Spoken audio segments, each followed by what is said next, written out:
బులెటిన్లో breaking news చూస్తున్నాం. కరీంనగర్ జిల్లా వేడవంక తహసీల్దార్ తిరుమలరావుపై సస్పెన్షన్ వేటు పడింది. తహసీల్దార్ ఆఫీసులో గతంలో ధరణి ఆపరేటర్గా పనిచేసిన కె అరుణ్ చౌదరి, సికాసి సురేష్, నీల పూర్ణచందర్, మహమ్మద్ అక్బర్ కుమ్మక్కై ఓ భూమిని అక్రమంగా రిజిస్ట్రేషన్ చేశారు. వేడవంక శివార్లోని సర్వే నెంబర్ 1224/ఏలో 6 గుంటలు, మరో చోట 16 గుంటల భూమిని కబ్జా చేశారు. పట్టాదారు రాముడి శివిప్రియ ఆమె కిరాలో ఉండగానే ఆమె ఫోటోను తీసి సంతకం వారే పెట్టి అక్రమాలకు పాల్పడ్డారు. ఈ విషయంలో నిర్లక్ష్యంగా వ్యవహరించినందుకు తహసీల్దార్ తిరుమలరావును సస్పెండ్ చేస్తూ కలెక్టర్ పమేలా సత్పతి ఉత్తర్వులు జారీ చేశారు.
బ్రేకింగ్ న్యూస్ చూస్తున్నాం. కరీంనగర్ జిల్లా వేడవంక తహసీల్దార్ తిరుమలరావుపై సస్పెన్షన్ వేటు పడింది.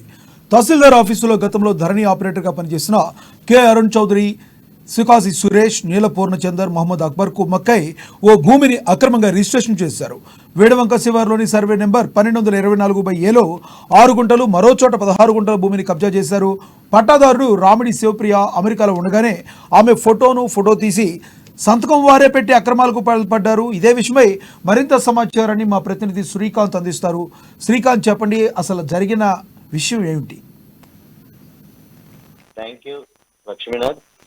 ఏదైతే ధరణి ఆపరేటర్ వినవంకకు సంబంధించి ధరణి ఆపరేటర్ డిజిటల్ కి ఉపయోగించి డిజిటల్ సైన్ ద్వారా 30 గుంటల భూమిని అమెరికాలో ఉంటున్న షోఫియా వాళ్ళకు సంబంధించిన భూమిని అక్రమంగా వేరే వాళ్ళ పేరు మీద కూడా రిజిస్ట్రేషన్ చేసినట్టుగా కూడా బయటపడటంతో తహసీల్దారు ఏదైతే అరుణ్ కుమార్ పై ఫిర్యాదు చేయడం జరిగింది. దీనికి సంబంధించి ఆ ఫిర్యాదుదారు అక్రమంగా ఏదైతే భూమిని ట్రాన్స్ఫర్ చేసినట్టుగా కూడా ఫిర్యాదు అందడంతో దానికి సంబంధించి పోలీసులు కూడా చర్యలు పూనుకున్నారు.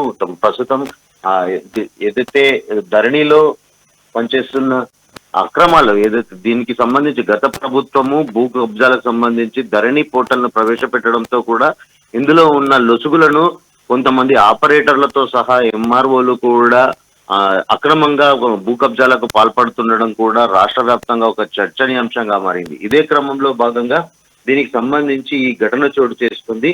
అయితే తహసీల్దారు ఎవరైతే అరుణ్ ఉన్నారో తనపై అక్రమంగా డిజిటల్ సైన్ చేసి ఈ భూమిని రిజిస్ట్రేషన్ చేశారంటూ కూడా ఫిర్యాదు చేయడంతో ఈ ఘటన వెలుగు చూసింది. దీనికి సంబంధించి జిల్లా కలెక్టర్ పమేలా సత్పతి తహసీల్దార్ను బాధ్యుని చేస్తూ కూడా సస్పెన్షన్ వేటు విధించింది. అయితే వీళ్ళంతా కూడా ధరణి పోర్టల్ రాష్ట్ర వ్యాప్తంగా కూడా ఒక చర్చనీయాంశంగా మారింది. అందులో ఉన్న లొసుగులను ఎప్పటికప్పుడు దానికి సంబంధించి రెవెన్యూ శాఖకు సంబంధించి ఎంఆర్ఓ మండల కి సంబంధించి వీళ్ళంతా కూడా అక్రమాలకు పాల్పడుతున్నారు. కరీంనగర్ లో ఇప్పటికే పెద్ద ఎత్తున కూడా ఇలాంటి భూ కబ్జాలు ఆక్రమణలకు పెద్ద ఎత్తున ఆరోపణలు వస్తున్నాయి. ఇప్పటికే దాదాపు 10ల సంఖ్యలో కార్పొరేటర్లను కూడా పోలీసులు అరెస్ట్ చేయడం జరిగింది. ఇకపోతే నిన్న తాజాగా కరీంనగర్ లో గతంలో పనిచేసిన ప్రస్తుతం గజ్వేల్ ఎంఆర్ఓగా పనిచేస్తున్న చిల్లా శ్రీనివాసుడు కూడా అరెస్ట్ చేసిన విషయం తెలిసిందే. అయితే తాజాగా ఈ రోజు వీనవంక తహసీల్దార్ పై కూడా సస్పెన్షన్ వేటు, అందుకు సంబంధించిన పోర్టల్ పనిచేస్తున్న ఆపరేటర్ ను కూడా కేసు నమోదు చేయడం కూడా జిల్లా వ్యాప్తంగా కలకలం రేపుతోంది. లక్ష్మీనాథ్. శ్రీకాంత్ చెప్పండి, ధరణిలో జరిగిన అవకతవకలపై కాంగ్రెస్ ప్రభుత్వం కొరడా జులిపించడంతో సంబంధిత అధికారులు అంతర్మథనం స్టార్ట్ అయింది అనుకోవచ్చా రాష్ట్ర వ్యాప్తంగా?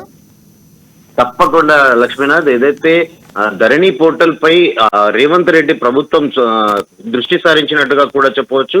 ఇందుకు సంబంధించి ధరణి పోర్టల్ అంటే గతంలో వ్యవసాయ భూములకే కాకుండా హైవేలు రహదారులపై కూడా ధరణి పోర్టల్ ద్వారా కూడా కొన్ని అక్రమాలు జరగడము, దాంట్లో రైతు బంధుకు సంబంధించిన లబ్ధి కూడా చేకూరడం, అంటే బడాబాబులకు ఒక లబ్ధి చేకూరేలాగా కూడా ధరణి పోర్టల్ ఉందంటూ కూడా రేవంత్ రెడ్డి ప్రభుత్వం దీనిపై పునఃసమీక్ష నిర్వహించడమే కాకుండా మళ్ళీ ఒక కొత్త దీనిలో ఉన్న లోపాలను కూడా సరిదిద్దే క్రమంలో భాగంగా కూడా కొరడా జులిపిస్తుందని చెప్పవచ్చు. రాష్ట్ర వ్యాప్తంగా ఈ ధరణి పోర్టల్లో జరిగే అవతోగల పట్ల భూ కుంభకోణాలు, అక్రమంగా బదలాయింపులు, అంటే ఒకరి భూమి ఒకరికి, అంటే గతంలో ఎన్నో ఏళ్ల నుంచి భూమి సాగు చేస్తున్న వారికి కాకుండా అక్రమంగా ఎంఆర్ఓలు, స్థానికంగా తహసీల్దారు సిబ్బంది అక్రమంగా కూడా ఈ భూమి మళ్లింపు కార్యక్రమాలు చేపట్టడంతో రేవంత్ రెడ్డి ప్రభుత్వం ఆ రకంగా చర్యలు తీసుకుంటుందనడంలో ఎలాంటి సందేహం లేదు లక్ష్మీనాథ్. Srikanth, thank you Srikanth.